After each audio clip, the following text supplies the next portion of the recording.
Power, it messes with your head. Look, once someone gets a whiff of power, it's like their inhaled jet fuel. Suddenly, they start acting like the rules are optional. Lying in negotiation, snatching candy from kids, whatever they can get away with.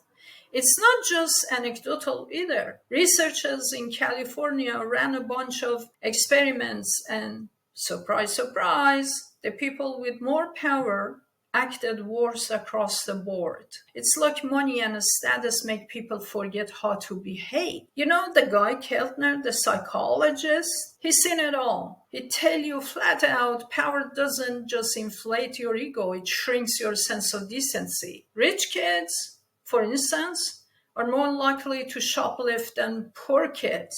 BMW drivers blow through crossroads like they own the road.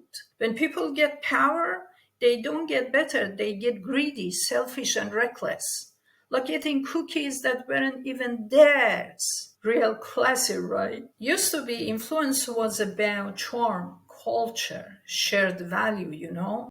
Think of politicians who run on bravado and fear. Trump wasn't an outlier. He was the blueprint for a new kind of leadership that values control. A study out of King's College spotted this trend. People are becoming cool with leaders who act more like kings than public servants. The folks backing this stuff aren't interested in fairness.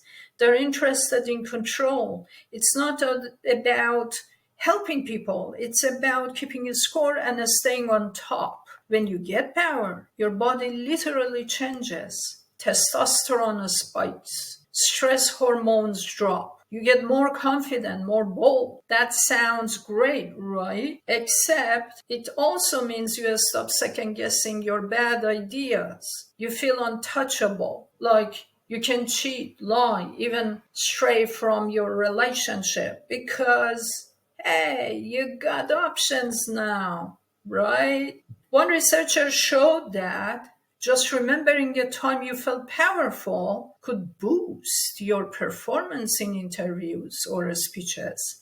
So sure, power can be a high-octane boost, but it can also strip the brakes off your behavior. Here is where it gets dark. When you're riding high on power, your brain stops tuning into other people. Literally, they did brain scan, and all turns out the more powerful you feel, the less you mentally mirror others. That means less compassion, less perspective taking, and more selfish tunnel vision. They even did this funny little test, ask people to draw an E on their foreheads. People in power, they drew it so they could read it, not others. It's a small thing, but it shows how quickly the power stops considering anyone else's view. One expert says power doesn't necessarily corrupt, it reveals. If someone's already kind of a jerk, power makes them a bigger one. But if you're decent, power can make you bold, sure, but not automatically evil. It's like money. Not everyone gets power, but the ones who do, they often have dominant narcissistic personalities. And while charisma and empathy help them climb the ladder, those traits start to fade once they reach the top. Suddenly, it's all about the grind, the goal, the win. Everyone else gets tuned out. That's why checks and balances matter. Because the worst case scenario, when powerful people stop pretending to care. And here is the kicker. The real high rollers, the ones running corruptions and shaping laws, they're not signing up for lab tests or listening to TED Talks. They're out there breaking rules and laughing about it.